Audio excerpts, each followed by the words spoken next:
Nós saudamos a todos com a graça, com o amor, com a paz, com a misericórdia do Senhor Jesus. Muito obrigado, pastor Abimael. As palavras do pastor Abimael, sempre que me apresenta, são palavras muito generosas, e isso parte unicamente do seu coração transformado e cheio do amor de Deus.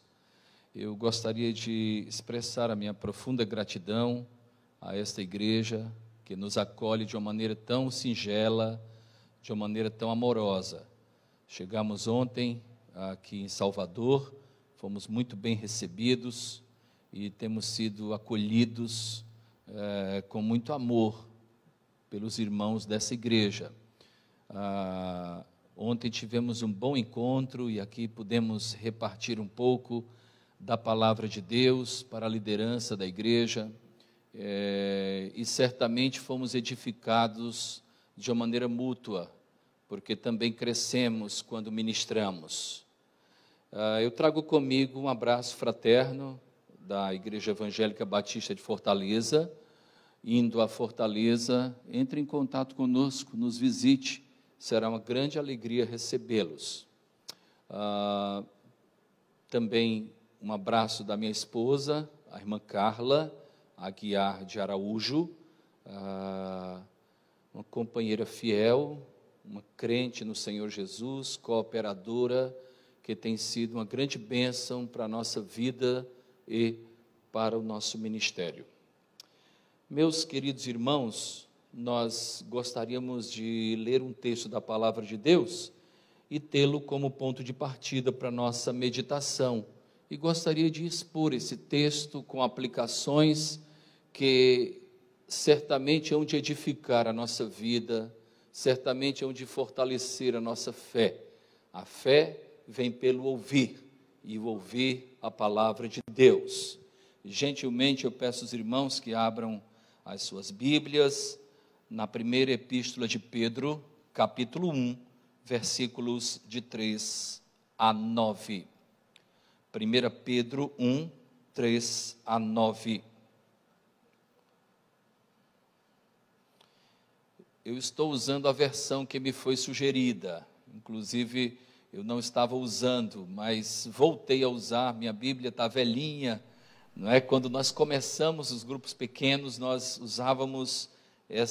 usava essa Bíblia, e aí o pastor, na quinta-feira, me sugeriu, até porque é hábito da igreja usar a versão NVI, não é, pastor? Então nós estamos usando, como a única NVI que eu tenho é grandona, tá? Então está meio apertado aqui. O nosso púlpito lá, o pastor já pregou lá, ele é bem grande, então dá para colocar muita coisa. Eu anotava menos antigamente, mas tomei a iniciativa de anotar mais, porque quando eu anoto mais, eu utilizo menos tempo, certo? Quando eu anotava menos, então eu sentia que eu me alongava demais, então passei a anotar até por uma questão didática, tá certo? Que depois os irmãos não digam, imagina quando não anotava, pastor, tá? No final, quem sabe eu vou ouvir isso. Mas vamos observar o que a palavra de Deus nos diz. 1 Pedro, capítulo 1, de 3 a 9, assim diz o texto da palavra de Deus. Bendito seja o Deus e Pai do nosso Senhor Jesus Cristo. Conforme a sua grande misericórdia, Ele nos regenerou para uma esperança viva, por meio da ressurreição de Jesus Cristo dentre os mortos, para uma herança que jamais poderá perecer, macular-se ou perder o seu valor, herança guardada nos céus para vocês, que, mediante a fé, são protegidos pelo poder de Deus, até chegar à salvação, prestes a ser revelada no último tempo.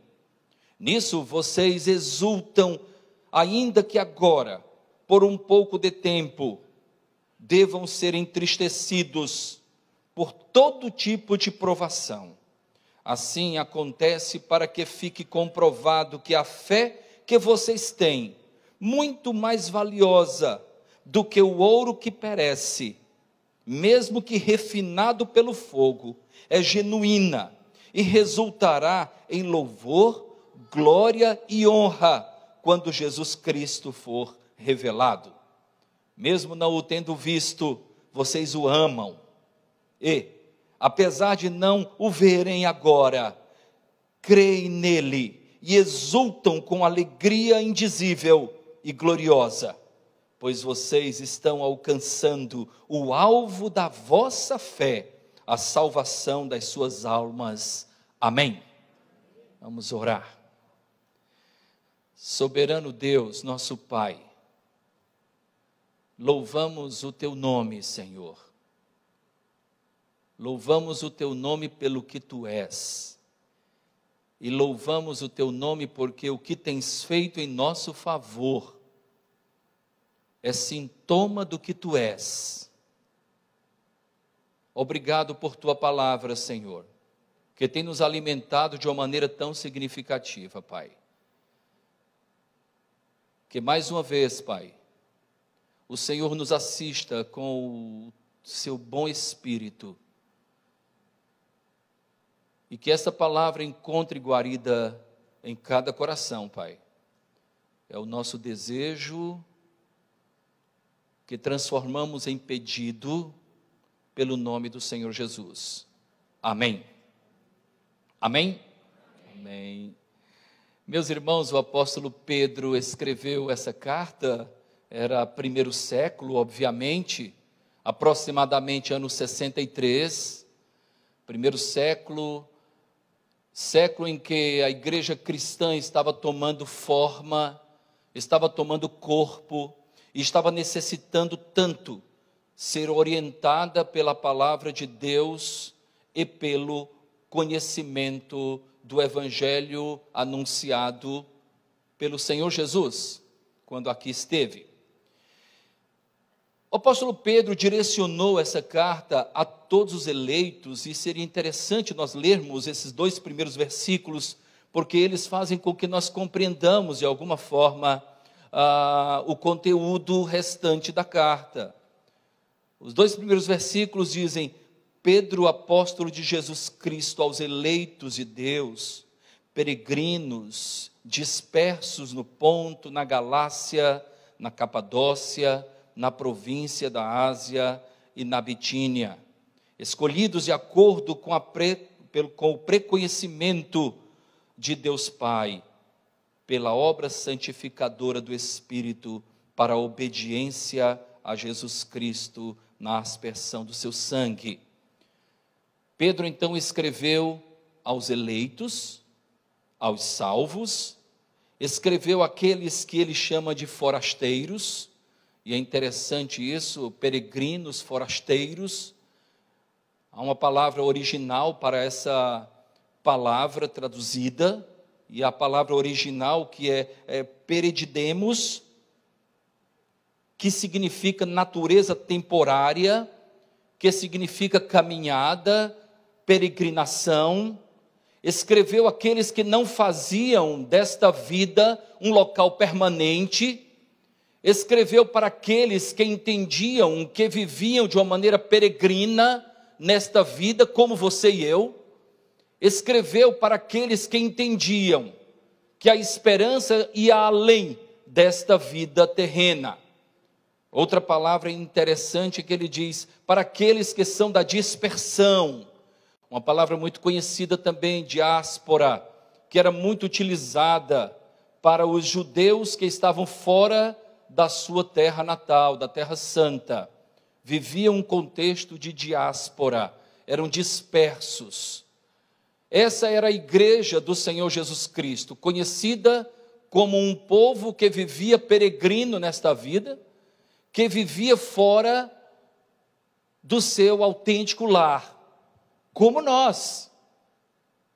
Aqui não é a nossa morada permanente. Aqui nós somos peregrinos, somos forasteiros. Nós temos uma morada eterna e por ela nós aguardamos. O apóstolo Pedro, então, apresenta um louvor, um tributo a Deus nos textos que nós lemos. E eu gostaria de meditar juntamente com vocês nesse texto, fazendo uma rápida releitura. O que Pedro diz? Ele diz assim: bendito seja o Deus e Pai do nosso Senhor Jesus Cristo, tomando a forma da sua grande misericórdia, Ele nos regenerou para uma esperança viva, por meio da ressurreição de Cristo Jesus dentre os mortos. Há uma associação entre a esperança e a ressurreição. Daqui a pouquinho nós aprofundaremos isso. Essa associação é de grande importância para o alimento da nossa fé. Ele então continua: para uma herança que jamais poderá perecer, macular-se ou perder o seu valor, herança guardada nos céus para vocês que, mediante a fé, são protegidos pelo poder de Deus, até chegar à salvação, prestes a ser revelada no último tempo. Aqueles que estavam aqui ontem ouviram a respeito dos tempos da salvação. E Pedro está mencionando aqui o terceiro tempo da salvação. A salvação tem 3 tempos distintos. O primeiro tempo é o tempo da justificação, quando somos justificados de uma maneira unilateral, a ação de Deus na nossa vida. Somos justificados por seu poder, por seu amor. O segundo tempo é o tempo da santificação, quando aqui estamos sendo formados à imagem do Filho de Deus. E o terceiro tempo, que é justamente esse tempo que Pedro menciona, é o tempo da glorificação, quando o nosso corpo será glorificado à semelhança do corpo de Cristo. São os 3 tempos da nossa salvação, não nos esqueçamos disso. A busca pela santificação é uma prova inequívoca de que de fato fomos justificados. Não somos constrangidos a isso, mas o fazemos com muito amor, porque aquele que de fato foi justificado tem o sonho maior de se identificar com aquele que o justificou, que é o Senhor Jesus Cristo. Nos identificamos com Ele por meio da salvação, pois Ele é o varão perfeito. O texto ainda continua, somente uma rápida exposição. Ele diz: nisso vocês exultam, ainda que agora, por um pouco de tempo, devam ser entristecidos por todo tipo de provação. Era primeiro século, as provações eram grandes, as lutas eram grandes, a mudança de imperador causava um grande anseio na igreja cristã primitiva, e esse que virá agora há de nos perseguir, e esse que virá agora há de fazer dos nossos corpos luminárias para as ruas de Roma, e este que virá agora há de nos lançar às feras nas arenas. Era tempo de perseguição, era tempo de muita luta.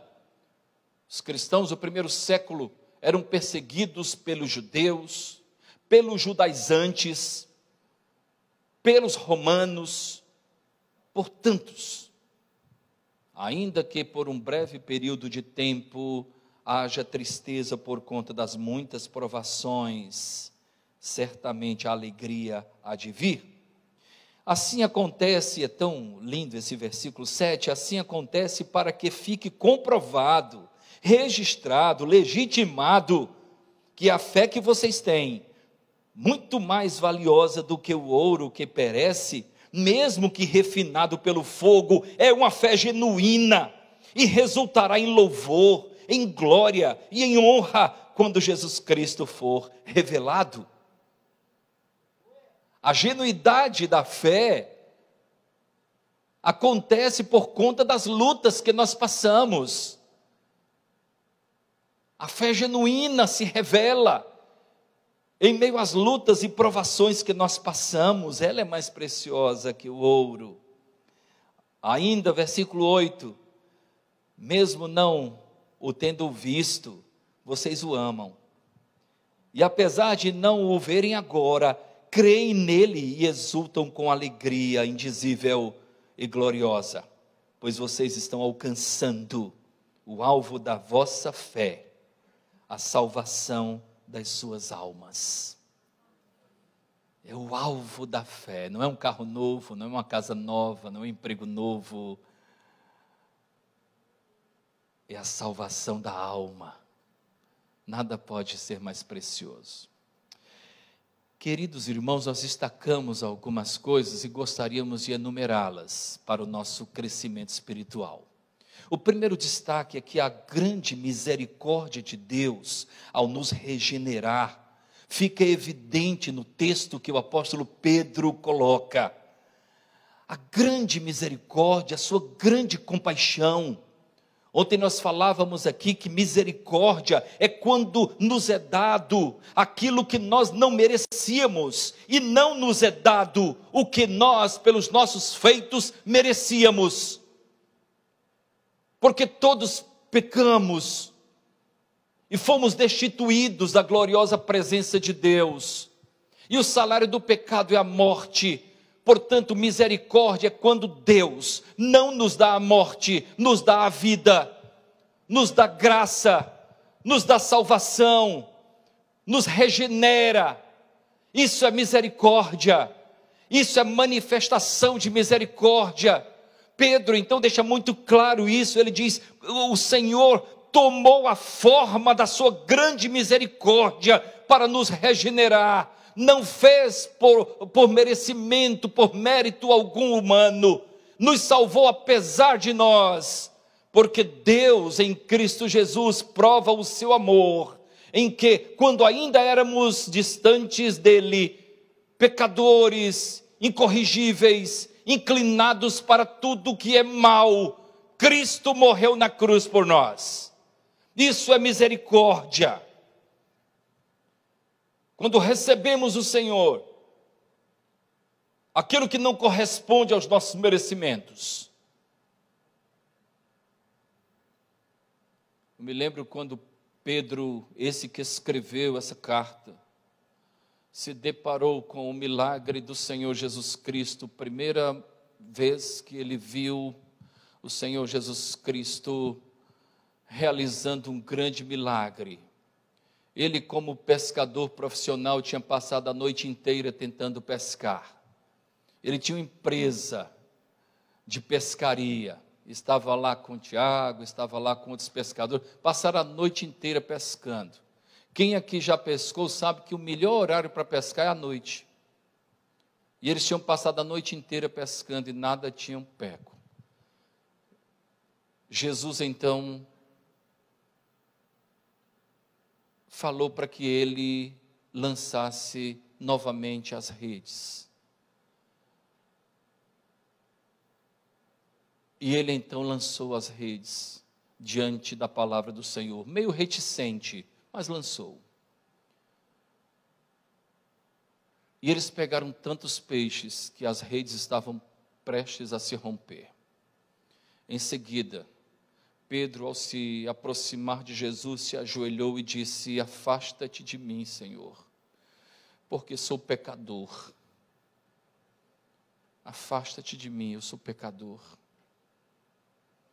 E o mais belo desse texto, se você observar até o final do relato, para mim não é a pescaria, para mim, sabe o que é o melhor de tudo? Eles eram pescadores profissionais.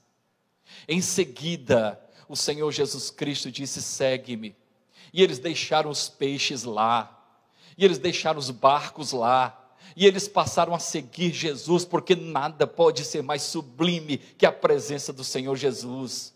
Eles deixaram a prosperidade material lá, para seguirem ao Senhor Jesus Cristo. Aquele que entende o que realmente representa o perdão dos pecados, se curva diante do Senhor. Há um filme antigo chamado A Paixão de Cristo, não é o último não, de Franco Zeffirelli. Ele é bem antigo, possivelmente você possa encontrar no YouTube. É um de Franco Zeffirelli. E o diretor foi de uma felicidade. Naquele momento em que, no episódio de Cristo, o Senhor Jesus Cristo perguntou: que dizem os homens que eu sou? E os discípulos disseram: uns dizem que tu és Elias, uns dizem que tu és um dos profetas. E Jesus então disse: e vocês, o que falam a meu respeito? Naquela encenação, Pedro, ao olhar para Jesus, disse: tu és o Cristo, Filho do Deus vivo. E ao relatar isso, o ator que representava o apóstolo Pedro ia se ajoelhando paulatinamente, ao ponto que declarava que Jesus era o Cristo, o Filho do Deus vivo. Nós não declaramos que Jesus é o Cristo, o Filho do Deus vivo, sem nos rendermos a Ele. Essa declaração é espiritual, não é intelectual. Ainda no versículo 3, nós encontramos o seguinte: conforme a sua grande misericórdia, Ele nos regenerou. Regenerar quer dizer produzir novamente. É a mesma palavra para vivificar. É a mesma palavra que encontramos lá em Efésios capítulo 2. Quando diz que nós somos encontrados mortos em nossos delitos e pecados e fomos vivificados pelo Senhor Jesus. Ele nos regenerou, Ele nos deu vida. Nós estávamos mortos em delitos e pecados e Ele nos vivificou. O Evangelho não torna ninguém melhor. O Evangelho dá vida. Não minimize o Evangelho a coisas: eu era pobre e agora eu fiquei rico. Eu quero ver você rico da graça de Deus. Eu quero ver você rico espiritualmente. Eu quero ver você dizendo: eu era morto e agora vivo. O Evangelho não tem efeito terapêutico. Evangelho é vida.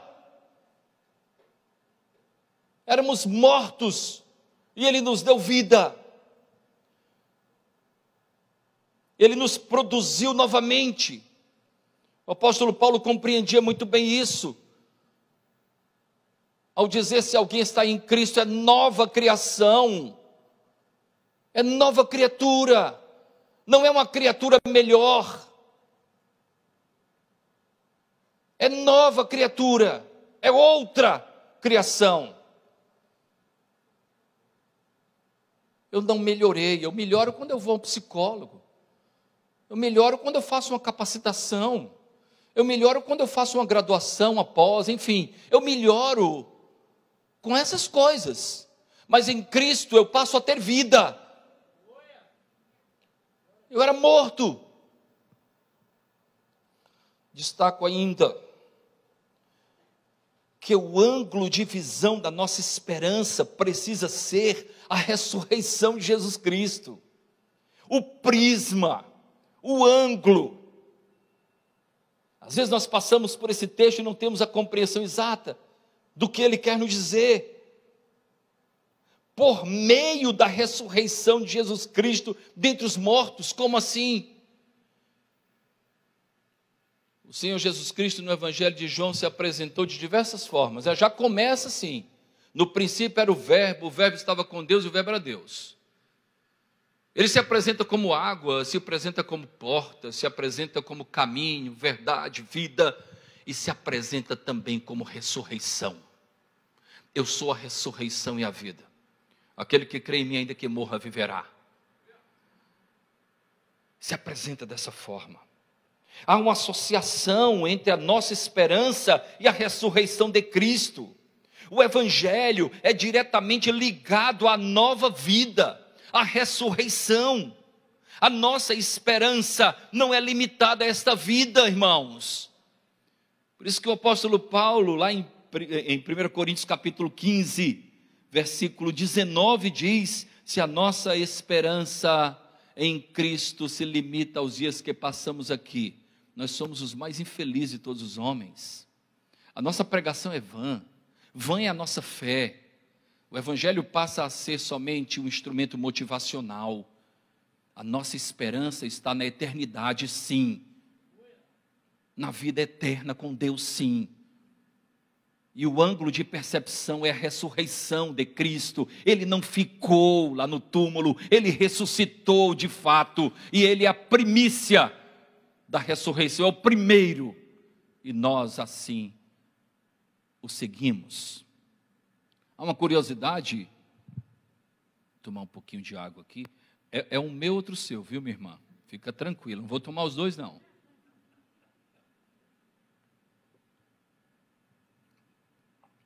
O Senhor Jesus Cristo era chamado de unigênito do Pai, não é verdade? Só que depois ele passou a ser chamado de quê? Primogênito do Pai. Glória a Deus por isso. Porque ao ser chamado de primogênito, ele passou a ser o primeiro dentre muitos irmãos que aqui estão para a glória de Deus. Não é mais unigênito, ele é primogênito, porque nele nós fomos adotados, fomos feitos filhos do Senhor. A nossa esperança não é limitada a esta vida. Destaco ainda, agora no versículo 4, a partir daquilo que nos ensina o versículo 4, que a herança bendita que nos é concedida é revelação do cuidado e do amor de Deus, e essa herança tem características.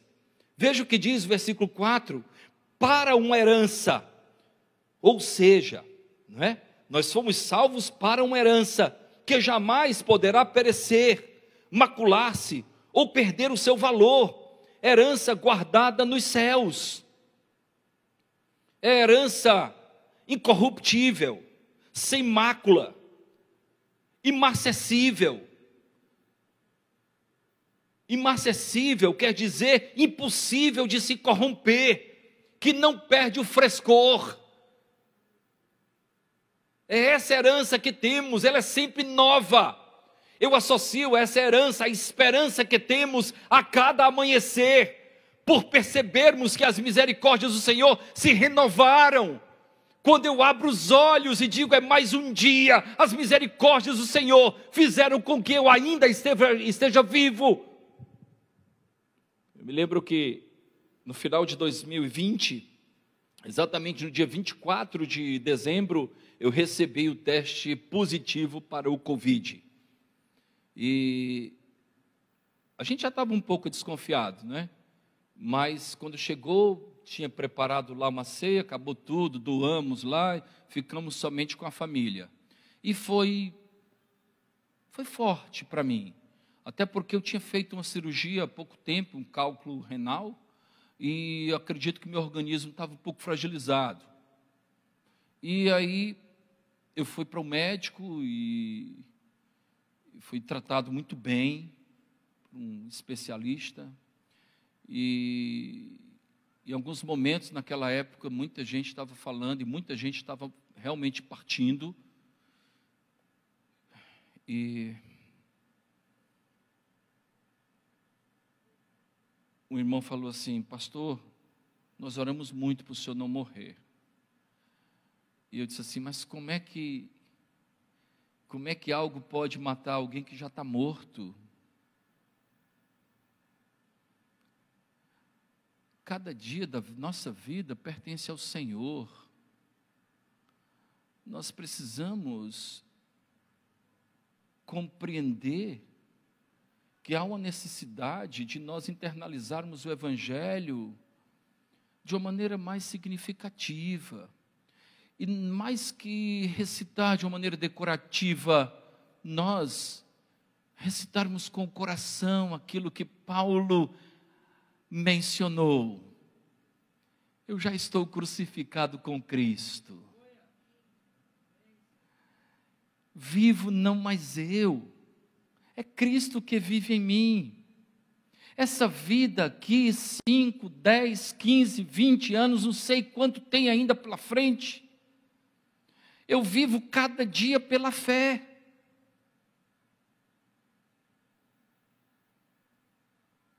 Como a enfermidade pode matar alguém que já está morto? Se partir, Deus há de cuidar daqueles que ficarão.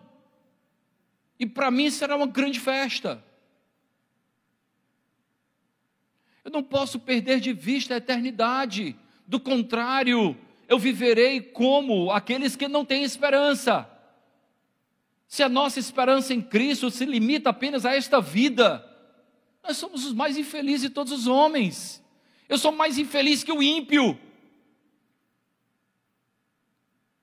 É vã a fé, vã a pregação. Essa herança é garantida lá nos céus. Lá nos céus.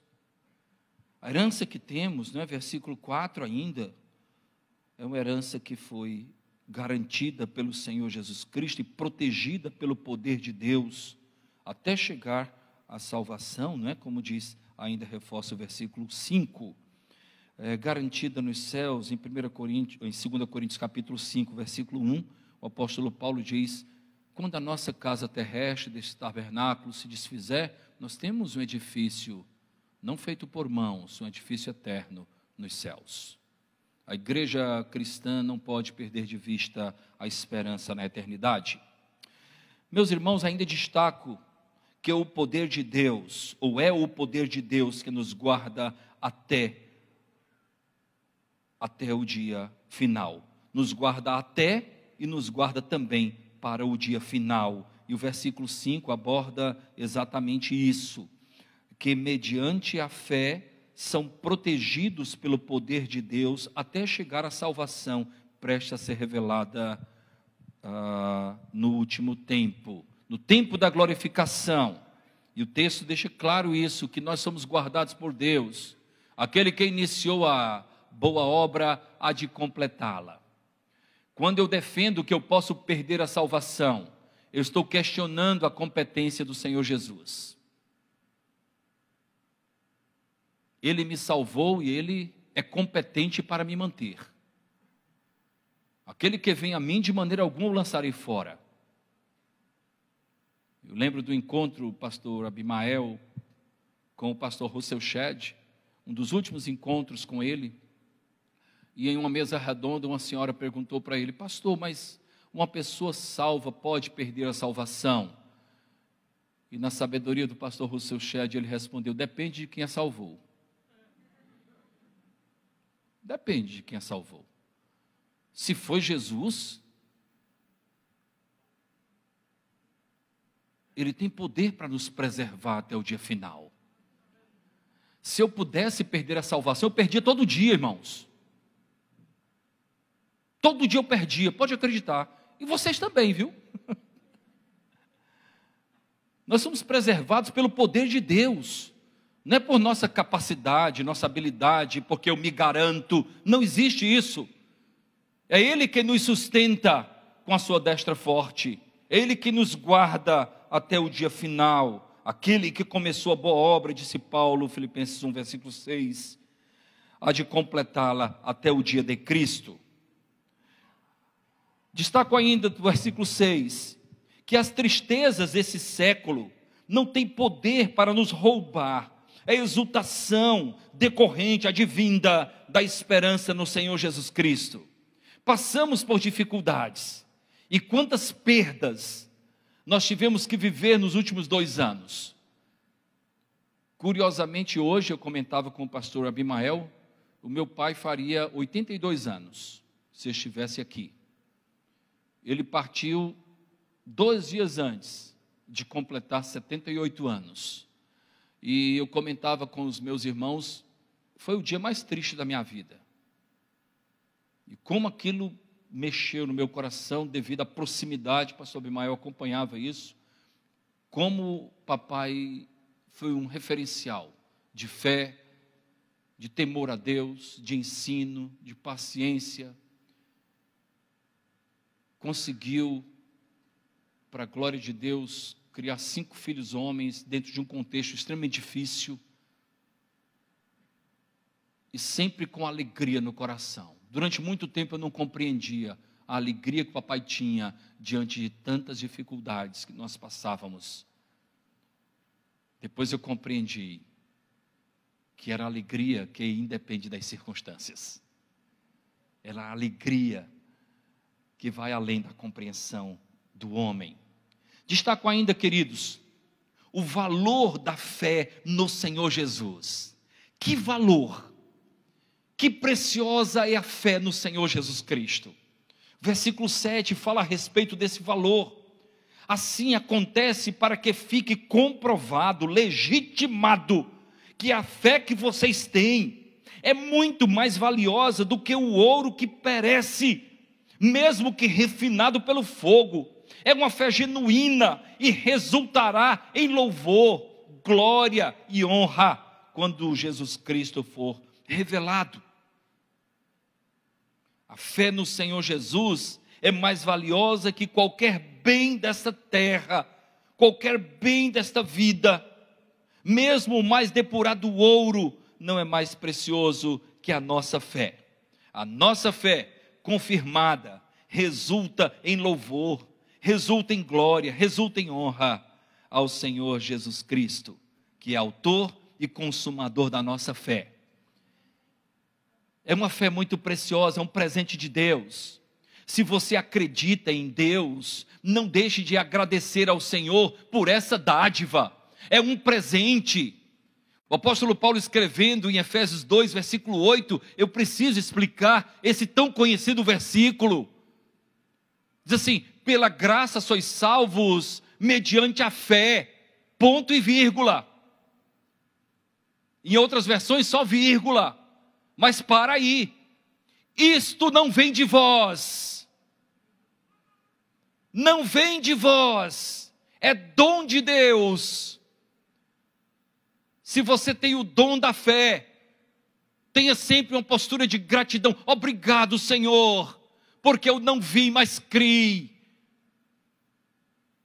É uma dádiva, é um presente. Graça e fé é dom de Deus, é presente do Senhor. Nós somente confirmamos isso pela busca da santificação, pelo comprometimento com o reino. Somente confirmamos, mas é um presente do Senhor. Nós não podemos, vamos fazer aqui um curso para ter fé. Não, não. Você quer que os seus filhos sejam salvos? Primeiramente você ore a Deus por eles, para que o Senhor se revele a eles, porque nós não convertemos ninguém. A verdade é que se eu convertesse vocês todos, poderia vir um outro aqui e desconverter a todos vocês. Porque o que um homem faz, outro homem pode desfazer. Mas aquilo que Deus faz, não há no mundo ninguém que possa desfazer. É dom de Deus, é dádiva do Senhor, é fé valiosa. Mais valiosa que o ouro refinado. Destaco ainda, e agora é o penúltimo destaque, viu, irmãos? Destaco ainda que a fé genuína nos possibilita tantas coisas maravilhosas. Como ela nos possibilita? Ela abre um leque. É nova criatura, as coisas velhas já passaram, tudo se fez novo. É fé verdadeira. Versículo 8 fala a respeito disso. Versículo 8 diz: mesmo não tendo visto, vocês o amam. E apesar de não o verem agora, vocês creem nele e exultam com alegria indizível e gloriosa. Lá em João capítulo 20, versículo 29, nós encontramos uma palavra de Jesus muito dura para Tomé. Não é? Jesus diz da seguinte forma a Tomé: porque você me viu, você creu? Foi por isso que você creu? Porque você me viu? Eu te digo que mais bem-aventurados são aqueles que não viram e creram. O mestre disse que você e eu somos mais bem-aventurados. Não vimos, mas cremos. amamos sem ver, exultamos sem ver, gloriamos sem ver. A fé nos possibilita isso, porque a fé é a certeza das coisas que se esperam, a convicção de fatos que não se veem. Nós esperamos, colocamos a nossa esperança. Mais bem-aventurados são aqueles que não viram e creram. Finalmente, queridos irmãos, destaco que a nossa fé tem um efeito eterno. E o efeito eterno é a salvação da alma. É a salvação da vida. Versículo 9 fala dessa forma.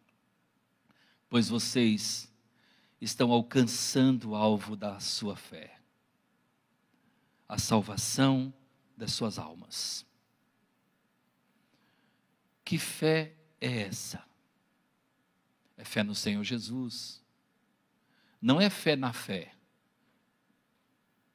Não é fé no homem. Não é fé na vida. Não é fé na capacidade do homem. Não. É fé no Senhor Jesus. É fé em Cristo. É fé em Deus, nas suas ações, nas suas promessas. É fé naquilo que a palavra nos diz. Romanos 10, 9, se com tua boca confessares que Jesus é o Senhor e creres em teu coração que Deus o ressuscitou dos mortos, serás salvo. É fé. Crer naquele que enviou. Aquele que crê naquele que enviou Jesus tem a vida eterna. Não entra mais em juízo, antes passou da morte para a vida. Que presente maravilhoso o Senhor nos deu. Não andamos no mundo como quem roda em círculo, como quem não sabe para onde vai. Como é bom olhar para a família, mesmo em contexto de enfermidade, e dizer, olhando no olho, fica tranquila. Amanhã, aqui ou na eternidade, eu estarei com Deus. Ele garante. Fica tranquilo. Como é diferente a partida de um homem que foi alcançado pela graça do Senhor Jesus. Como a receptividade é diferente em relação às lutas da vida. Eu sei em quem tenho crido. Estou certo que é poderoso para guardar o meu tesouro até o dia final. Ao nosso Deus, o Deus da salvação, honra, glória e louvor para todos sempre. Amém. Louvamos o teu nome, Senhor, por tua palavra. Louvamos o teu nome, Senhor,